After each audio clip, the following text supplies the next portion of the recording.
Menteri Perindustrian Agus Gumiwang Kartasasmita menjelaskan 3 persyaratan untuk Apple agar dapat memperjualkan iPhone 16 ke Indonesia.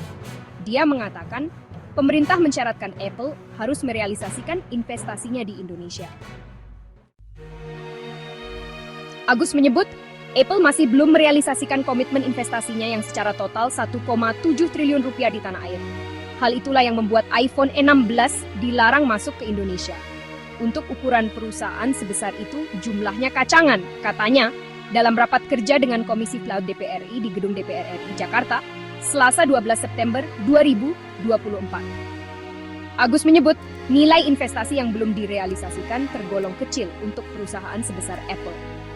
Penjualan produk handphone dan komputer genggam serta tablet oleh Apple di Indonesia pada 2023 lebih dari 30 triliun rupiah.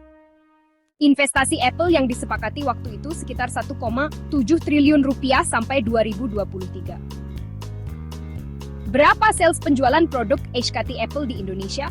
Tahun 2023 saja penjualan Apple di Indonesia hanya HKT lebih dari 30 triliun rupiah, ungkap Agus. Dia pun menyebutkan terdapat persyaratan yang harus dipenuhi Apple untuk mengejar investasinya ke Indonesia. Pertama, mewajibkan Apple untuk mendirikan divisi penelitian dan pengembangan atau R&D di Indonesia. Kedua, pemerintah Indonesia meminta Apple harus melibatkan Indonesia sebagai bagian dari Global Value Chain mereka atau GVC Apple.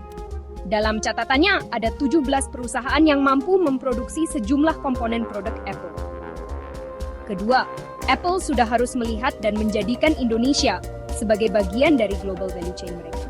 Dan kami sudah mengidentifikasikan dari 6 kategori part atau komponen Apple yang bisa diproduksi di Indonesia. Itu kira-kira ada 17 perusahaan. Kita akan lakukan business matching, ucapnya. Ketiga ada Apple harus melakukan pengembangan terhadap Apple Academy di dalam negeri. Sebagai informasi, untuk memenuhi syarat tingkat komponen dalam negeri 35% yang dipasang pemerintah, Apple memilih investasi jalur akademik. Agus mengatakan, mereka membangun Apple Academy di Tangerang Selatan, Batam, dan Surabaya. Produk HKT yang tidak memenuhi TKDN tidak boleh beredar di Indonesia.